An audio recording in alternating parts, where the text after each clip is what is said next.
8 de octubre de 1879, 9:25 horas. A 8 millas de la costa de Punta Angamos, en aguas bolivianas entonces, el contraalmirante Miguel Grau Seminario, de 45 años, una leyenda viviente, observa desde el puente de mando del monitor Huáscar. El aire salino del Pacífico está tenso, cargado de una premonición. Hacia el norte, una columna de humo delata a la primera división chilena. Hacia el suroeste, otras 3 columnas de humo aparecen, cerrando la trampa. Grau sabe inmediatamente lo que esto significa. La sexta división de la Armada de Chile, la escuadra más moderna y poderosa de Sudamérica, ha encontrado a su pequeño monitor. En las próximas 2 horas, el Huáscar, el buque que durante 6 meses fue el terror de la costa y la única esperanza del Perú, será destrozado por una avalancha de proyectiles disparados desde blindados que el Perú no puede igualar, reemplazar o enfrentar.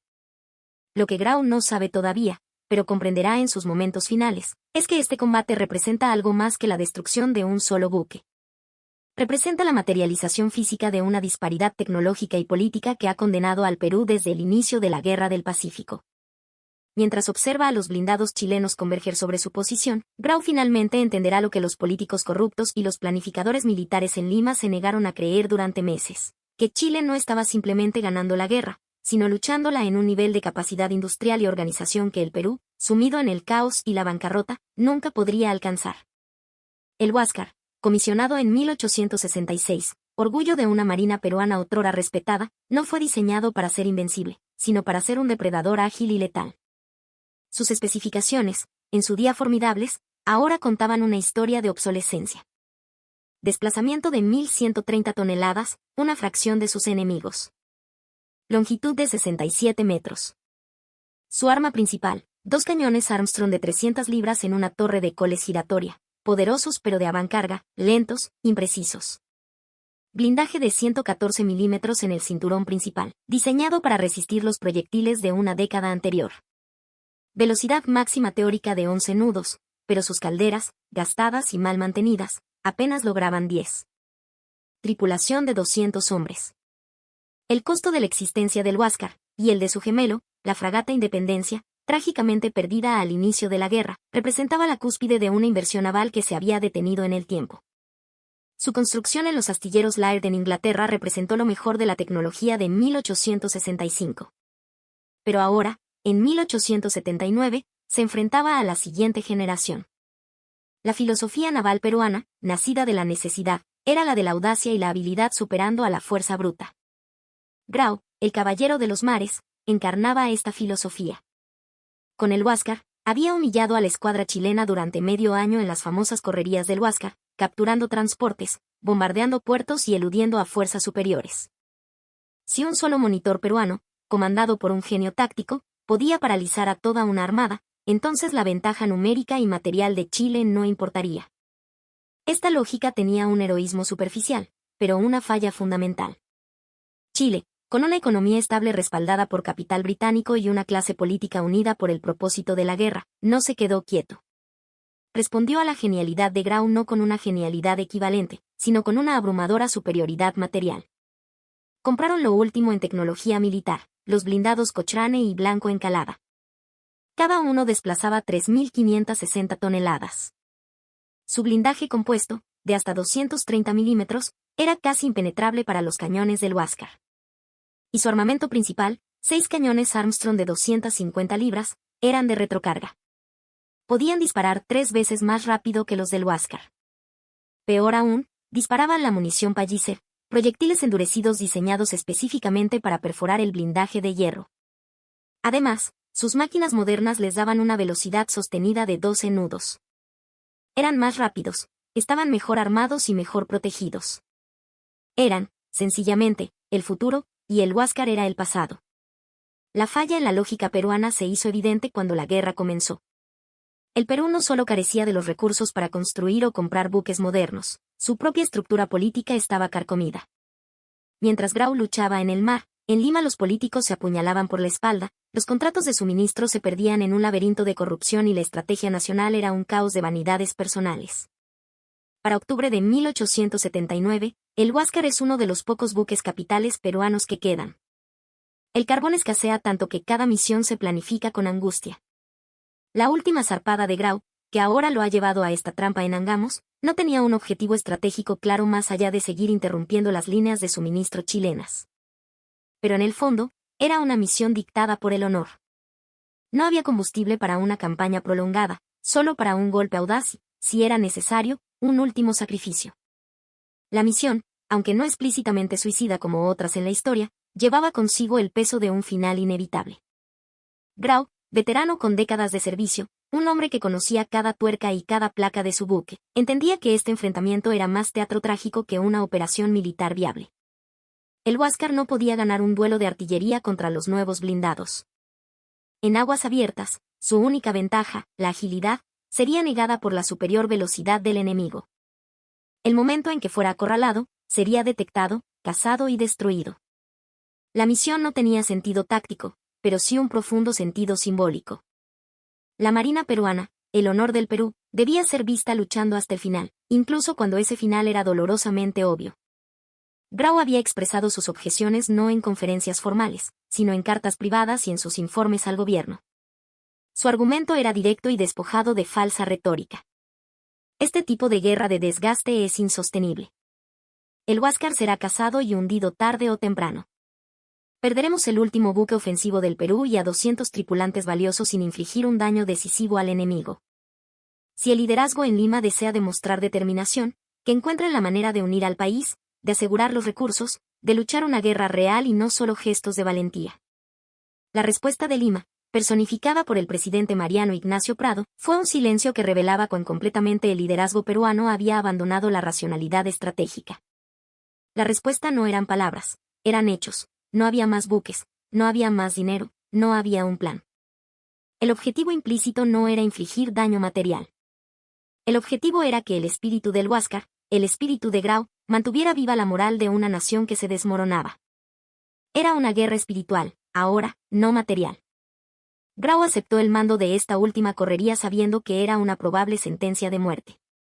Pero lo que no esperaba era la perfecta ejecución de la trampa chilena. Cuando las columnas de humo son detectadas a las 3:30 de la madrugada, Grau inicialmente cree que es la misma división de siempre, la que ya ha burlado tantas veces. Pero al amanecer, con la luz revelando la silueta inconfundible del blanco encalada, y luego, cerrando el paso por el suroeste, el Cochrane junto a otros buques, la escala de la emboscada se vuelve clara como el cristal. No es una persecución, es un aniquilamiento planeado. Ordena al Huáscar máxima velocidad, unos torturados 10 nudos. Ordena a la corbeta Unión, su acompañante más veloz, que escape usando su superior andar. El capitán de la Unión, Aurelio García y García, obedece a regañadientes, salvando así su buque para el Perú. El Huáscar queda solo. Los artilleros preparan los cañones de 300 libras. La tripulación, que ha practicado extensamente el combate, se prepara para la acción. Cada hombre conoce su deber, su lealtad a Grau es absoluta. Pero cuando la primera división chilena se acerca y el Cochrane abre fuego a las 9:40 horas, Grau se da cuenta de que ha subestimado la letalidad de la nueva tecnología. El cielo no se oscurece con aviones, sino que el mar se llena de salpicaduras de proyectiles de una precisión y cadencia aterradoras.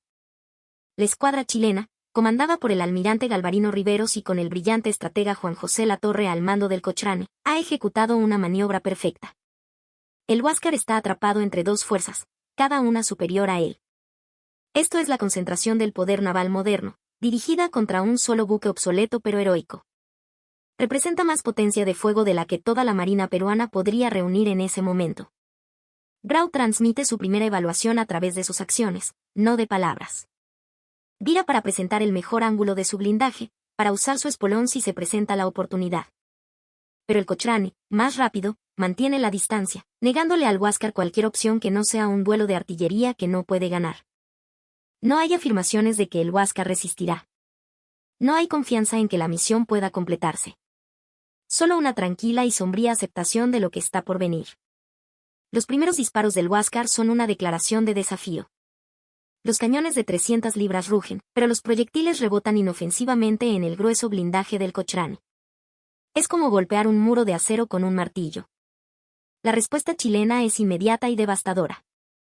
A las 9:50 horas, un proyectil Palliser del Cochrane impacta directamente en la torre de mando del Huáscar. La explosión es cataclísmica. El blindaje de la torre, de apenas 76 milímetros, se desintegra. La metralla y el acero incandescente barren el pequeño espacio. El contraalmirante Miguel Grau y su ayudante, el teniente Diego Ferré, son vaporizados instantáneamente. Sus cuerpos son borrados de la existencia, sus restos mezclados con el acero retorcido y la madera astillada del puente. El héroe del Perú, el caballero de los mares, ha muerto en el primer cuarto de hora del combate. El mando recae en el segundo comandante, el capitán de corbeta Elías Aguirre. Grita, el almirante ha muerto. Viva el Perú, y asume el control. Pero el castigo continúa. Los proyectiles Palliser ahora perforan el casco y el blindaje del Huáscar como si fuera de cartón. Uno destruye el mecanismo de gobierno, dejando al monitor girando sin control. Otro proyectil entra por una puerta de cañón y decapita a Aguirre. El mando pasa al teniente primero Melitón Rodríguez, quien también es abatido a los pocos minutos. El teniente Pedro Garrison asume el mando de un buque que es ya un infierno flotante. La cubierta está cubierta de sangre y restos humanos. Incendios arden sin control. La torre de artillería ha sido silenciada, sus mecanismos destrozados. El Huáscar es un matadero a la deriva. Garrison transmite su segunda y penúltima comunicación, no por radio, sino con una orden desesperada a sus hombres. El Huáscar está perdido. Incendios incontrolables. Tripulación luchando valientemente, pero el resultado es inevitable. Abran las válvulas. Hundan el buque antes que entregarlo. Esta orden es un testamento final. Informo lo siguiente para el registro de la historia. Las fuerzas chilenas desplegaron blindados de una capacidad que excede todo lo que nuestra inteligencia y nuestros políticos consideraron. El enemigo puede desplegar un poder naval a una escala que hace las operaciones de superficie imposibles sin una paridad tecnológica. El Perú no posee tal paridad. El Perú no puede construir tal paridad. Hemos estado luchando una guerra contra un enemigo cuyas capacidades nunca comprendimos completamente, o peor, que nuestros líderes eligieron ignorar. Esta evaluación no dicha, pero actuada, marca la primera vez que la realidad de la guerra se impone de forma tan brutal. No es una derrota por falta de coraje o determinación, sino por una disparidad tecnológica irreversible, nacida de la desidia política y la corrupción. A las 10:40 horas, con la bandera peruana destrozada y vuelta a izar varias veces, el Huáscar está inmóvil. La tripulación lucha por abrir las válvulas de fondo para hundirlo, pero el agua entra lentamente. Los blindados chilenos, al ver que el Huáscar no se rinde pero tampoco dispara, se acercan. A las 10:55, marinos chilenos abordan el monitor humeante y detienen el hundimiento. El pabellón peruano es arriado. La batalla de Angamos ha terminado. De los 200 tripulantes, 33 han muerto, incluyendo a Grau y a casi toda su plana mayor, y 27 están heridos. El contraalmirante Grau no está entre los supervivientes. Su cuerpo nunca es recuperado, su tumba es el puente de su nave. La noticia de la captura del Huáscar y la muerte de Grau llega a Lima como un terremoto. El presidente Prado y su gabinete leen los informes varias veces, incrédulos. Luego, un oficial anónimo del Estado Mayor escribe en su diario personal una entrada que encapsula la tragedia. Grau murió diciendo la verdad que ninguno de nosotros aquí quería admitir. Nunca entendimos su poder. Desde el inicio de la guerra, los informes hablaban de la capacidad industrial chilena. Los números estaban ahí. Capacidad de astilleros, superior. Acceso a crédito europeo, ilimitado. Unidad política, férrea. Leímos esos números, los descartamos como exageraciones o propaganda. Asumimos que Chile, siendo una nación más pequeña, no podría sostener el esfuerzo de guerra. Asumimos que nuestra valentía, encarnada por Grau, sería suficiente. Cada suposición fue catastróficamente errónea. Chile no solo movilizó su industria, la enfocó como un arma de guerra que produjo un resultado en Angamos que desafiaba la creencia. El Huáscar, nuestro más grande símbolo de resistencia naval, fue destruido en menos de 2 horas por buques que Chile había ordenado construir años antes, previendo un conflicto. Nos tomó años darnos cuenta de nuestra propia debilidad. A ellos les tomó meses preparar las herramientas de nuestra derrota. Y tenían más de esas herramientas. Esta es la ecuación que nunca pudimos resolver. ¿Cómo luchas contra un enemigo que reemplaza sus pérdidas y moderniza su fuerza más rápido de lo que tú puedes infligirle daño? La respuesta es que no puedes. Solo puedes luchar hasta que ya no puedes luchar, y entonces pierdes. El análisis de posguerra confirma esta evaluación. Las cifras cuentan una historia de disparidad tan vasta que el resultado de la guerra en el mar estaba virtualmente predeterminado. Producción de salitre, que financiaba la guerra. Chile controlaba los puertos de exportación. Apoyo de potencias extranjeras. Gran Bretaña favorecía a Chile, sus inversiones estaban más seguras allí. Perú estaba en bancarrota, ahogado en deuda externa. Estas disparidades no eran temporales. Reflejaban diferencias fundamentales en la base industrial, la estabilidad política y la capacidad tecnológica. Incluso si Grau hubiera luchado perfectamente, sin errores tácticos, estas disparidades eventualmente producirían su derrota. Las entrevistas de posguerra con oficiales peruanos supervivientes revelan el conocimiento creciente, durante 1879, de que la guerra naval era imposible de ganar en esos términos. Un almirante retirado describiría el dilema: a mediados de 1879, todos en la planificación naval sabíamos que habíamos perdido la iniciativa en el mar. Los números no mentían. Pero no podíamos decirlo. Decirlo habría sido derrotismo, traición. Así que continuamos enviando a Grau en misiones que sabíamos que eran cada vez más peligrosas, porque la alternativa, admitir la derrota y negociar, era políticamente imposible. Esto creó una situación donde todos en el poder sabían la verdad, pero nadie podía hablarla en voz alta. La última misión del Huáscar fue producto de esta disfunción. Nadie en Lima creía realmente que el Huáscar podría seguir desafiando a toda la escuadra chilena indefinidamente, pero la Armada tenía que ser vista haciendo algo, cualquier cosa, para justificar la continuación de la guerra y mantener la frágil moral nacional. Entonces, enviaron a su más grande héroe en una misión que no logró nada, excepto demostrar exactamente lo que la muerte de Grau gritaba al mundo, que nunca entendimos el poder contra el que estábamos luchando. El legado de la última batalla de Grau se extiende más allá de la historia naval. Se convierte en un caso de estudio en la educación militar y cívica peruana sobre los peligros del autoengaño estratégico y la desunión nacional. Las Fuerzas Armadas del Perú usan la historia del Huáscar para enseñar que la capacidad industrial, la logística y la unidad política importan tanto como la habilidad táctica y el coraje. Chile, paradójicamente, también estudia al Huáscar, pero extrae lecciones diferentes. Sus análisis enfatizan que la victoria en Angamos fue el resultado de una planificación superior, de la adquisición de tecnología de punta y de una doctrina naval moderna que neutralizó la genialidad individual. Ambas perspectivas contienen verdad, pero quizás la lección más profunda viene de los actos finales de Grau. Nunca entendimos su poder no es solo una admisión de inferioridad industrial. Es el reconocimiento de que el liderazgo peruano había fundamentalmente malentendido la naturaleza de la guerra moderna de finales del siglo XIX. Habían planeado para una guerra de abordajes y espolonazos, una guerra de honor y audacia. Pero la guerra de 1879 era una guerra industrial, donde la victoria dependía de la capacidad sostenida para producir, desplegar y emplear material militar a una escala masiva. En ese tipo de guerra, las ventajas tradicionales del Perú, el espíritu de lucha superior de sus hombres, la genialidad táctica de su comandante, se volvieron progresivamente irrelevantes. No importaba cuán valiente fuera la tripulación del Huáscar, si los cañones chilenos podían perforar su blindaje a voluntad. No importaba cuán brillante fuera el diseño del Huáscar en 1865, si Chile podía desplegar 2 blindados de 1875 contra él. No importaba cuánto sacrificio estuviera dispuesto a hacer el pueblo peruano, si sus líderes no podían proveer los recursos para que ese sacrificio fuera efectivo. El último mensaje del almirante Grau no fue transmitido por telégrafo, sino por la estela de sangre y fuego que dejó en Angamos. Permanece como uno de los reconocimientos más honestos jamás realizados por un comandante en batalla. No culpó a sus hombres, no culpó a su barco, no culpó a su táctica. Su muerte identificó la verdad fundamental que su nación se había negado a confrontar, que estaban luchando una guerra para la cual no tenían los recursos industriales ni la cohesión política para ganar. Esta honestidad brutal, manifestada en los minutos finales antes de que su buque fuera capturado y su vida terminara, ofrece una lección que trasciende la historia naval. En cualquier conflicto, ya sea empresarial, militar o personal, el autoengaño sobre las capacidades relativas es letal.